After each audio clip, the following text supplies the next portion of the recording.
নমস্কার, শুরু করছি প্রতিদিনকার মতো। আজ সকালে কি লেগে আছে কপালে অনুষ্ঠানে প্রথমে সকলকে জানাই সুপ্রভাত, শুভেচ্ছা এবং শুভকামনা। আশা করি সবাই ভালো আছেন, সুস্থ আছেন এবং আনন্দে আছেন। প্রতিদিনকার মতো আজও তো দিনের পরিচিতি, সূর্য উদয়, সূর্যাস্ত, গঙ্গায় জোয়ার ভাটা, শুভ কর্ম, তিথি, দিনের স্মৃতিচারণ এবং সাথে থাকবে 12টি রাশি অতি মূল্যবান সামগ্রিক এবং সংক্ষিপ্ত রাশিফল। কারণ ব্যক্তিগত জন্ম সময়, জন্ম তারিখ, জন্মস্থান বিভাগ। তাই দেরি না করে শুরু করছি প্রতিদিনকার মতো আজকের দিনের পরিচিতি। আজ 9 কার্তিক 1432 গুপ্ত প্রেস মতে, আর বিশুদ্ধ সিদ্ধান্ত মতে 10 কার্তিক 1432, ইংরাজির 27 অক্টোবর 2025। আজ সোমবার।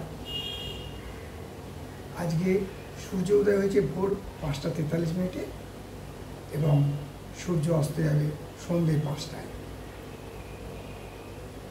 আজকে তিথি চলছে ষষ্ঠী তিথি। এই তিথি চলবে রাত্রি 3:31 মিনিট পর্যন্ত। আজকে সপ্তাহে শুরু, অর্থাৎ একটা কর্ম সপ্তাহে আবার শুরু। আজকে সোমবার, আজকে সবাই ব্যস্ত, কারণ যথাসময়ে কর্মস্থানে গিয়ে কর্ম করতে হবে, ব্যবসা স্থানে গিয়ে ব্যবসা করতে হবে, কারণ এটাই আমাদের ধর্ম।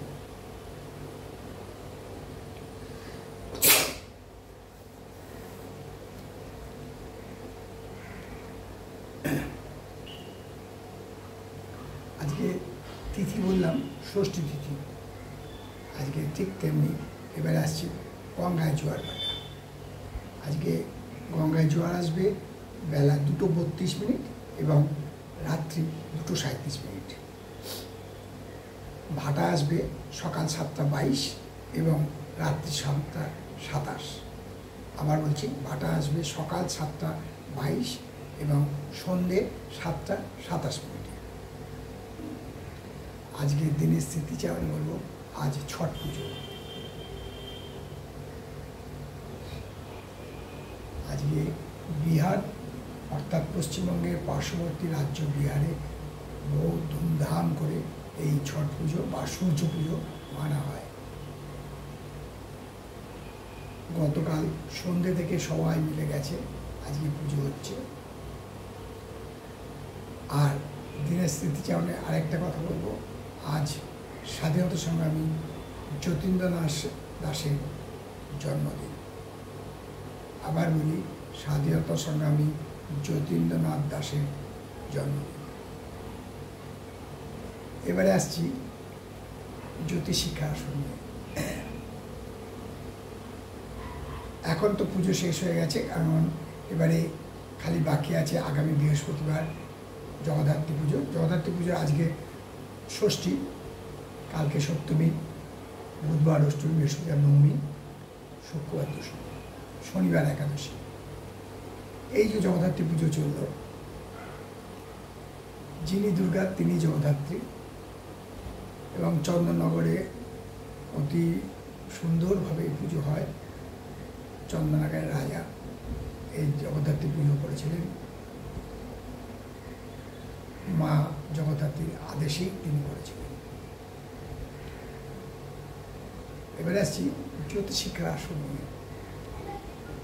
জ্যোতিষিক্ষার আসলে সবসময় জানবেন যে জ্যোতিষী যদি ঠিক সময় সঠিক কথা সঠিকভাবে না বলতে পারে, তাহলে সেই জ্যোতিষী সুনাম অর্জন করা খুব কঠিন ব্যাপার।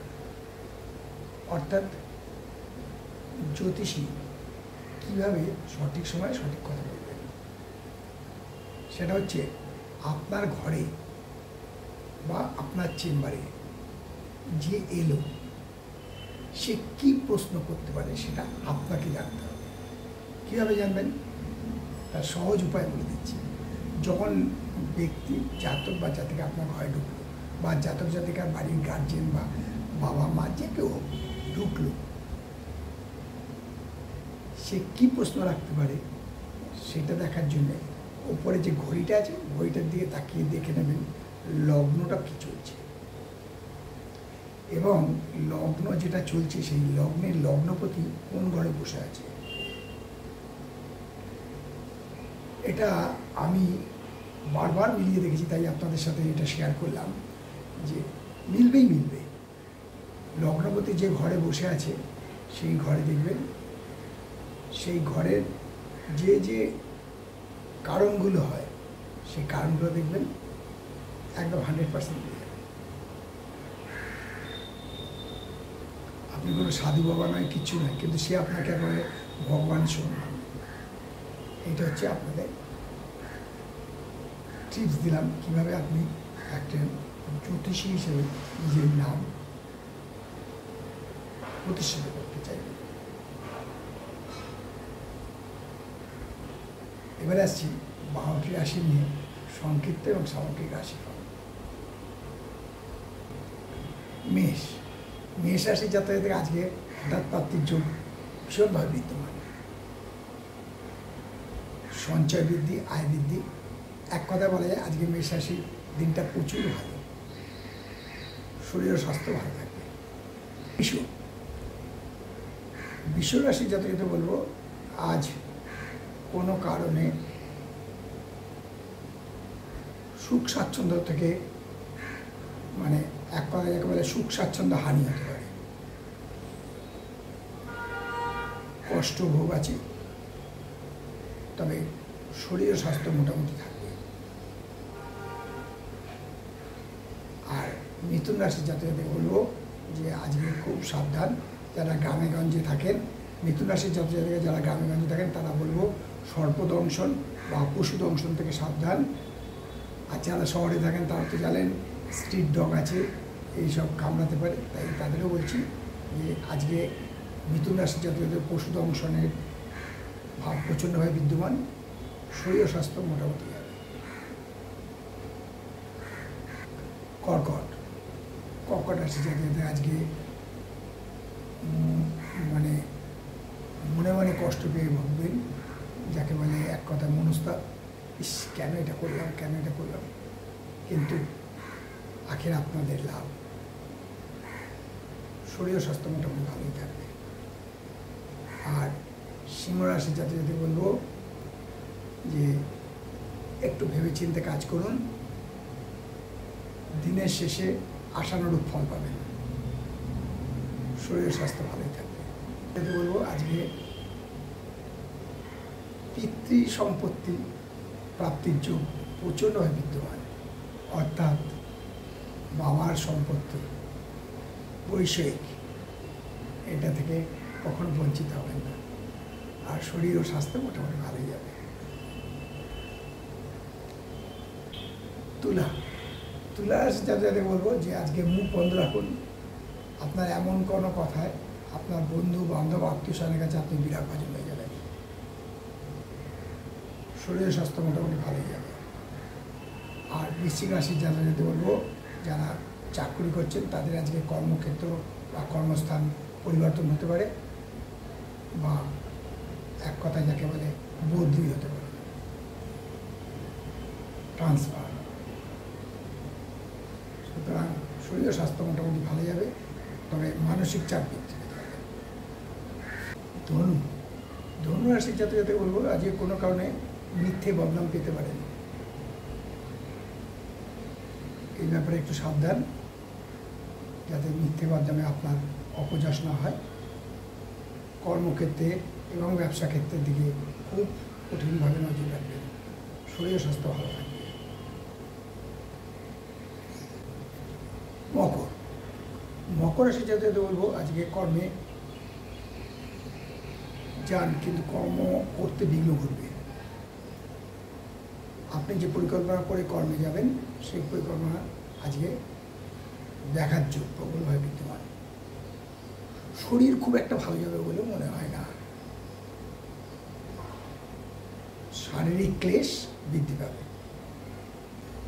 কুম্ভ, কুম্ভ রাশি যাতে বলবো আজকে কারোর দ্বারা প্রতারিত হওয়ার সম্ভাবনা প্রচণ্ডভাবে বিদ্যমান। খুব সাবধানে চলবেন এবং কাউকে আজকের দিনটা বিশ্বাস করার আগে একটু যাচাই করে নেওয়াই ভালো। শরীর স্বাস্থ্য মোটামুটি ভালো হয়ে যাবে। আর সর্বশেষ রাশি মীন রাশি যাতে বলবো যারা জলযান, নৌকো, লঞ্চ এসবের দ্বারা কর্মক্ষেত্রে যান বা ব্যবসা ক্ষেত্রে যান বা নিজের কাজে যান, সেই ব্যাপারে খুব সাবধান। আজকে জলযানে বিপদ হওয়ার সম্ভাবনা প্রচণ্ডভাবে বিদ্যমান। এই হলো 12টি রাশি নিয়ে আজ সকালে কি লেখা আছে কপালের অনুষ্ঠানে। 12টি রাশি সংক্ষিপ্ত এবং সামগ্রিক রাশিফল, কারণ ব্যক্তিগত জন্ম সময়, জন্ম তারিখ, জন্মস্থান নিয়ে নয়। আপনাদের জ্যোতিষিক্ষার আসরে অনেকগুলো আপনাদের অনুরোধ মতো অনুষ্ঠান পরিবেশন করতে চলেছি। সান্নারী চক্রের ব্যাপারে আবারও অনুরোধ এসছে। সান্নারী চক্র দেবো, ত্রিপাদ চক্র দেবো, তৃতীয়াংশ চক্র দেবো এবং অনেকেই উত্তর ভারত, পূর্ব ভারত, উত্তর পূর্ব ভারত এবং দক্ষিণ ভারতের ছক জানতে চেয়েছেন, তাও আপনারা পরপর পেয়ে যাবেন। আপনাদের কোনো প্রশ্ন থাকলে, আপনাদের কোনো জানার ইচ্ছে থাকে, যেমন সবাই দিয়েছে, অন্য কারোর যদি কিছু থাকে দয়া করে কমেন্টস বক্সে বা হোয়াটসঅ্যাপ মেসেজ করে দিতে পারেন। তাই শেষ করার আগে বলি, মা দশমহাবিদ্যার কৃপায়, দেবাদিদেব মহাদেবের কৃপায় এবং শঙ্খচক্র গদাবদ্ধধারী নারায়ণের কৃপায় সবার ভালো হোক, সবাই মঙ্গল থাকুক, সুখে থাকুক, আনন্দে থাকুক, এই কামনা করে আজকে অনুষ্ঠান শেষ করলাম। আবার আগামীকাল পাতে দেখা হবে। ততক্ষণ ভালো থাকুন, সুস্থ থাকুন, আনন্দে থাকুন। নমস্কার।